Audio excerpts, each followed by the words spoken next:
ஆனால் படத்தை வந்து பார்த்தேனே ரொம்ப சொல்கிற அளவுக்கு எங்கேயுமே காமெடி இல்லை, சென்டிமெண்ட் இல்லை, ஒன்றுமே இல்லை. அந்த ஆப்ரேட்டரோட ரிமோட்டு நம்ம கையில் இருந்ததுன்னு வச்சுக்கலாம், படத்தை ஓட்டி ஓட்டி பார்த்துருப்பேன். ஏன்னா அந்த அளவுக்கு படத்தில் ஒன்றுமே இல்லை. எங்கேயாச்சும் சிரிக்கலாம் சிந்திக்கலான்னு பார்த்தா ஒன்றுமே இல்லை. ஃபஸ்ட்டு ஒரு பொண்ணு ஸ்கூல் பொண்ணை காணோன்னு தேடினாங்க. திடீர்னு பொண்டாட்டி செகண்ட் ஹாப்பில் பொண்டாட்டி செத்துச்சுன்னு ஒரு கதைக்கு வராங்க. மூணாவது மணிஸ்ட் ஹாலிவுட் ரேஞ்சுக்கு வராங்க. கடைசி வரைக்கும் இந்த படத்தில் என்ன சீன் தானே ஒன்றும் புரிய மாட்டுது. ஏன்னா படம் அப்படி போகுது. ஆனால் அந்த படத்தில் ஒரே ஒரு சீன், அருமையான சீன், அது கல்யாணம் ஆனவங்க எல்லாருக்கும் தெரியும் அந்த ஒரு சீன். ஏன்னா பொண்டாட்டியை கடத்திட்டு போயிட்டேன்னு சொல்லுவாங்க. அப்போது 1 லட்ச ரூபா கூட உன் பொண்டாட்டியை தரேன்னு சொல்லுவாங்க. பதிலுக்கு அவன் சொல்லுவான் பாரு, 2 லட்ச ரூபா தரேன், என் பொண்டாட்டி அங்கேயே முச்சிருன்னுவான், சாவடிச்சிருன்னுவான். அந்த சீனு தான் தெளிவா கேமரா ஆஃப் ஆயிடுச்சு பேர் அவருது. கேங்கர்ஸ் நீங்கள் பார்த்து சுந்தர்சி படங்கள்லாம் பார்த்துருக்கீங்க. அந்த வரிசையில் கேங்கர்ஸ் எப்படி எந்த மாதிரியான படமாக இருக்கும்? இல்லை, கேங்கர்ஸ் வந்து ஒரு சுந்தர்சி படமா இல்லையாங்கிறது ஒரு கேள்வி கேட்குற அளவுக்கு வந்து இந்த படம் வந்து ஒரு டோட்டலாக ஒரு ஏமாற்றம் தான் இது. ஃபஸ்ட் ஹாஃப்லாம் பார்த்தீங்கன்னு வச்சிங்களேன், ஒரு சுந்தர்சி வந்து ஒரு கதை ப்ளஸ் காமெடி தான் வந்து காம்பினேஷன் வந்து கொடுப்பாரு. இந்த படத்தில் வந்து வடிவேல் வச்சு நிறைய காமெடி ட்ரை பண்ணியிருக்காரு. பட் ஃபஸ்ட் ஹாஃபில் பார்த்தீங்கன்னா ஒரு காமெடி கூட எடுப்படல. ஒரு சுந்தர்சி மாதிரி ஒரு டைரக்டரோட படமானு கேள்வி கேட்குற அளவுக்கு வந்து ஃபஸ்ட் ஹாஃப் வந்து அவ்வளோ மொக்கையாக இருந்துச்சு. அதுக்கு 2 காரணங்க. ஃபஸ்ட்டு வந்து 2011லேருந்து என்றைக்கு அவர் விஜயகாந்த் சார் வந்து தப்பாக பேசினாரோ நிறைய பெரிய டேரக்டர்ஸ் வந்து அவருக்கு வாய்ப்பு கொடுக்கல. ஸோ அந்த ஒரு கேப்னால அவருக்கு டைமிங் போயிடுச்சா இல்லை வயசானனால டைமிங் போயிடுச்சான்னு தெரில. பட் காமெடி டைமிங் டோட்டலாக போயிடுச்சு.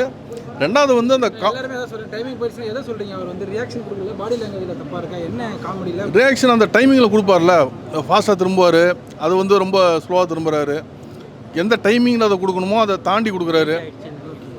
ஸோ ஒன்று ஏஜாக இருக்கணும், இல்லைனா அவருக்கு வந்து அந்த டச் விட்டு போயிருக்கணும். ரெண்டில் ஏதோ ஒரு விஷயத்தினால அந்த காமெடி வந்து பழைய காமெடி வந்து ஒர்க் அவுட் ஆகலை, நம்மளுக்கு அந்த சிரிப்பு வரல. கேங்கர்ஸ் வந்து சுந்தர்சி படமா இல்லை டேரக்டர் அவரா? ஏன்னா அந்தளவுக்கு சந்தேகமாக இருக்குது இந்த படம். அவருடைய பேட்டர்ன் எங்கேயுமே ஒர்க் அவுட் ஆகலை.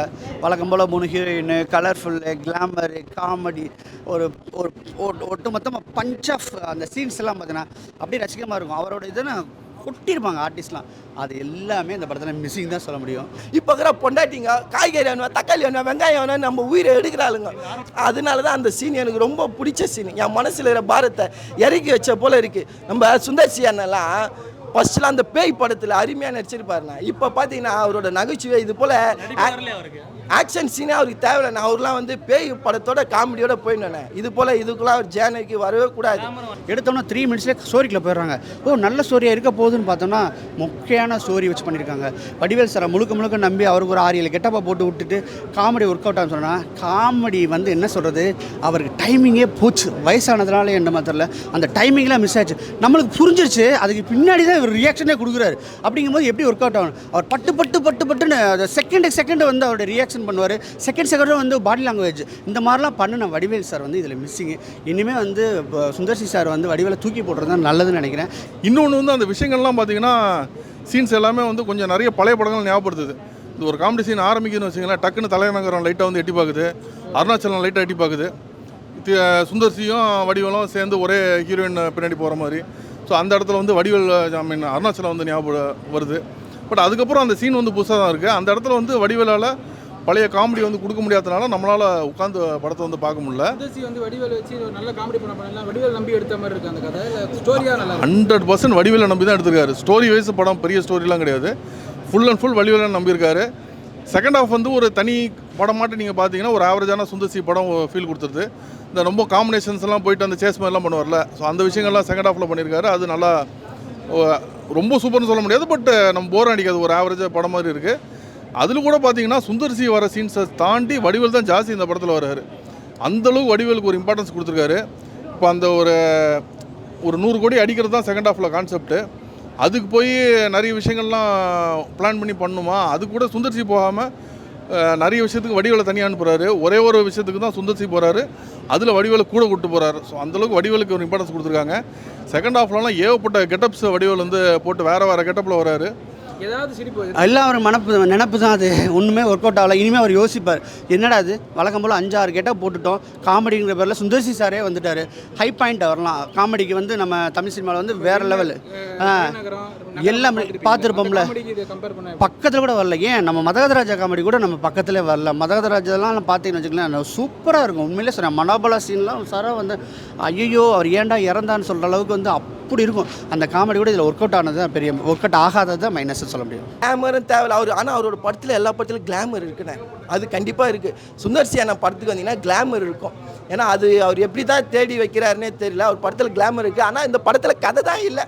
நானும் எங்கன்னா கதையை தேடலான்னு பார்த்தா கதை தான் இல்லை இந்த படத்தில். இந்த படத்தில் ஒரே 2 ஹீரோயின் வச்சாங்க. அவர் படத்துக்கு 3 ஹீரோயின் 4 ஹீரோயின் வச்சுறாரு, இந்த படத்துக்கு 2.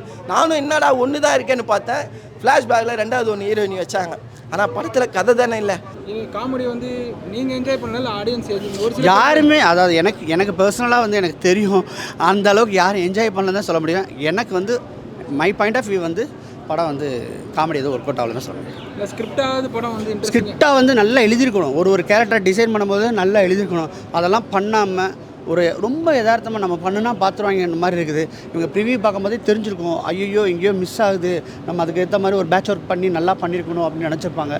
அதையுமே பண்ணாமல் விட்டுட்டாங்கன்னு சொல்ல முடியும். செகண்ட் ஹாஃபில் ஓரளவுக்கு சிரிப்பு வருதுங்க. அந்த காம்பினேஷன் எல்லா காம்படிஷனும் சேர்ந்து சுந்தர்சியோட ரெகுலர் அந்த ஸ்க்ரீன் பிளே ஸ்டைலில் போகும்போது அங்கே கொஞ்சம் ஒரு சில சீன்ஸில் சிரிப்பு வருது. அதான் ஒரு ஆவரேஜான படம். ரொம்ப ஓவர் சிரிப்புன்னு சொல்ல முடியாது, அதே டைம் வந்து மொக்கணும் சொல்ல முடியாது. ஒரு ஆவரேஜாக செகண்ட் ஹாஃப் வந்து சுந்தர்சி ஃபேன்ஸால் கண்டிப்பாக அதை வந்து செகண்ட் ஹாஃபாக ஒரு தடவை பார்க்க முடியும். ஃபர்ஸ்ட் ஹாஃப் தான் மிகப்பெரிய ஏமாற்றம். ஃபர்ஸ்ட் ஹாஃப் ஃபுல்லாக வெறும் வடிவேல் மேலே போகுது. அப்படி இருக்கும்போது அந்த காமெடி ஒர்க் அவுட் ஆகலான்னு நம்மளால் உட்காந்து பார்க்க முடியாது. அதே மாதிரி அவர் கிளாமர் இந்த படத்தில் ரொம்ப குறைச்சிட்டாரு. யூஸ்வலாக அந்த ஹீரோயினோட காஸ்டியூம்ஸ் ஃபுல்லாக கிளாமரஸாக வச்சுருப்பாரு. அது இந்த படத்தில் பெருசாக இல்லை. கேத்தரின் தெரசா வச்சு ஒரே ஒரு சாங் கிளாமர் பண்ணியிருக்காரு செகண்ட் ஹாஃபில். வாணி போஜன் வச்சு எந்த ஒரு கிளாமரும் பெருசாக பண்ணல. அதே மாதிரி எண்டு ரோலிங் டைட்டில்ஸில் ஒரு சாங் போடுறாரு, அதுவும் இந்த படத்தில் வந்து போடல. ஸோ கிளாமர் அவர் குறைச்சிட்டாரு. அவரோட ரெகுலர் அடல்ட் காமெடி ஜோக்ஸ் எல்லாம் கொஞ்சம் இருக்குது, அது செகண்ட் ஹாஃபில் கொஞ்சம் வச்சுருக்காரு. ஸோ அதெல்லாம் வரும்போது தான் அவரோட அந்த சிரிப்பெல்லாம் நம்மளுக்கு ஓரளவுக்கு வருது. அதே மாதிரி ஓவர் வல்கராகவும் கிடையாது, அவரோட ரெகுலர் ஸ்டைலில் அதெல்லாம் இருக்குது. யாருக்கான படமாக இருக்கும் இந்த படம்? யார் வந்து பார்த்தா கொஞ்சம் ஓரளவுக்கு ஓகே? சுந்தர்சி ஃபேன்ஸ் வந்து செகண்ட் ஹாஃப் பார்க்க முடியும், அவங்களாலே ஃபர்ஸ்ட் ஹாஃப் உட்கார முடியாது. வடிவேல் என்ன 4 கெட்டப்பு போட்டு நம்மளை சிரிக்க வைக்கலான்னு பார்த்தா சிரிக்க முடியல. என்னண்ணா ஆமாண்ணா பொம்பளை கெட்டப்பு போட்டாருண்ணா அவரும். தலை சிரிக்க முடியல தலை. ஏன்னா சொல்கிறது இல்லை, எனக்கு அதுக்கு தான் வந்தது. 180 ரூபா நஷ்டம் பார்க்கிங், 30 ரூபா பார்க்கிங் நஷ்டம், 180 ரூபா டிக்கெட்டு நஷ்டம், அதுக்கு தான் வந்தது. எனக்கு சிரிப்பு வரல. ஏன்னா இந்த படத்துக்கு நான் குட் பேட் அக்லி அதுவும் போய் நான் பார்த்துடலாம் போல இது. தலை உண்மையாக தலை இதில் பாட்டு இல்லை, நகைச்சுவை இல்லை, ஒரு சிரிப்பு இல்லை, ஒரு காமெடி இல்லை. என்னத்தை நான் சொல்கிறது, நீங்களே சொல்லுங்கள். ஸ்டோரி வந்து அட்லீஸ்ட் இந்த ஆடியன்ஸ்க்கு கனெக்ட் ஆகும் அப்படின்ற மாதிரியான விஷயங்கள் ஏதாவது? அதுதான் ரொம்ப வருத்தமாக இருக்குது. ஆக்சுவலி பார்த்தீங்கன்னா எங்கள் ஏஜுக்கெலாம் பார்த்தீங்கன்னா ஃபேமிலி ஆடியன்ஸாகவும் ஒரு பாயிண்ட் ஆஃப் வியூவில் பார்ப்போம். சில படங்களை வந்து எனக்கு பிடிக்காட்டினா கூட இந்த நம்ம எப்படி சொல்கிறது ரிவ்யூ வந்து இவங்களுக்கு பிடிக்கும்னு நான் சொல்லுவேன். இந்த படம் வந்து 2K கிட்ஸுக்கு கனெக்ட் ஆகும், இந்த படம் வந்து 90s கிட்ஸுக்கு கனெக்ட் ஆகும், இந்த 80s கிட்ஸ்லாம் கனெக்ட் ஆகும், அந்த மாதிரி சொல்கிற ஓப்பனாக சொல்கிற ரிவ்யூவர் தான் நம்ம. அது கூட இங்கே இல்லைங்கிறது வருத்தமாக இருக்குது. சுத்தமாக எதுவுமே கனெக்ட் ஆகலை. ரொம்ப கஷ்டமான படம். முடிஞ்சால் ஒரு தடவை தேட்டரில் பாருங்கள். என்னுடைய பாயிண்ட் ஆஃப் வியூவில் வந்து பிலோ ஆவரேஜ் படம் தான் சொல்லுங்கள். தேட்டரில் வந்து பார்க்குறவங்களுக்கு எந்த விஷயத்துக்காக பார்க்க வரலாம் தேட்டரில்? ஏசி நல்லா இருக்கும், ஃபுல்லாக ஹீட்டாக இருக்குது, அந்த உள்ள உட்காந்து ஒரு 2.5 மணி நேரம் பொழுது போயிட்டு போகிறது தான் சொல்ல முடியுது. மற்றபடி கதையில் இந்த விஷயம் ஒன்றுமே இல்லை ப்ரோ, ஒன்றுமே இல்லை, எந்த சீனுமே பிடிக்கல ப்ரோ. வாணி போஜன் ரொம்ப அழகாக இருக்காங்க. சத்யா வந்து இதுவரை போடாத ஒரு மியூசிக்கை போட்டிருக்காரு. எங்கேயும் இப்போது பார்த்தோமா அந்த சத்யாவை வந்து பண்ண முடியும். ஏன்னா மதராஜா பார்த்தீங்கன்னா விஜயண்ணி வந்து பெரிய இது கொடுத்துட்டார் பூமு. ஒருவேளை சுந்தர்சி சார் படம் நம்மளால் விஜயண்ணியை கூப்பிட்டுருக்கலாம்னு சொல்லிடக்கூடாதுங்கிற மாதிரி பண்ணி அவருடைய ரோலை மட்டும் ரொம்ப நல்லா பண்ணியிருக்காப்புல. அது வந்து ரொம்ப திருப்தியாக இருக்குது. நல்ல தியேட்டரு, நல்ல எஃபெக்ட்ஸு சூப்பராக இருந்துச்சு. பேக்ரவுண்ட் ஸ்கோர் எல்லாமே இருந்துச்சு. சினிமாட்டோகிராஃபி வழக்கமாக எல்லாமே நல்லா இருந்துச்சு. ஃபோர் கிரவுண்ட்லேருந்து பேக்ரவுண்டு வர எல்லாமே சுந்தர்சி சார் படமாக இருக்குது. ஆனால் வழக்கமோடு அந்த பேட்டர்ன் வந்து கண்டிப்பாக மிஸ்ன்னு சொல்ல முடியும். இதில் வடிவேலு அப்புறமா நம்ம சுந்தர்சி அண்ணன். ஏன்னா இவங்களோட நகைச்சுவை எப்பயுமே படத்தில் இருக்கும். வடிவேல் அண்ணன் சுந்தர்சியோட நகைச்சுவை இருக்கும். அதை நம்பி தான் நான் வந்தேன். நம்பினா ஏமாந்து போனேன். ஏன்னா இவங்க நகைச்சுவை கொடுப்பான்னு பார்த்தா நம்மளுக்கு வருத்தத்தை கொடுத்துட்டாங்க. அதுதான் ரொம்ப கஷ்டமாக இருக்குது தெளிவா. டைரக்டர் என்ன சொல்ல வரும்னா, இது போல் ஒருத்தரும் 180 ரூபா 200 ரூபா கொடுத்து டிக்கெட்டு வாங்குறவங்களுக்கு சந்தோஷமாக வெளியே அனுப்புங்க. உங்கள் படத்தை பார்த்துட்டு சந்தோஷமாக போட்டோம். இது போல் படம் நல்லா இல்லைன்னு கெட்டர் கமெண்ட்டை கொடுக்க வைக்காதீங்க தலைவா. நீங்கள் ஒன்று என்னம்மா சொல்லுவீங்க, ஏட்டர்ஸு தோட்டர்ஸுன்னு படம் நல்லா இருந்தால் நாங்களே நல்லா இருக்குதுன்னு சொல்லுவோம் தலைவா. படம் நல்லா இல்லைன்னா தான் எங்கள் மனசில் ஆதங்கத்தை கொடுக்குறோம். ஏன்னா 180 ரூபா அந்த ₹1 ₹2 நாங்கள் எப்படி சேர்த்து வச்சு இந்த படத்தை பார்க்குறோம் தலைவா. ரொம்ப கஷ்டமாக இருக்குது. இது போல் படத்தெல்லாம் பார்த்து வெறுப்புக்கு போகிறேன் தலைவா வீட்டுக்கு. நன்றி, வணக்கம் தலைவா.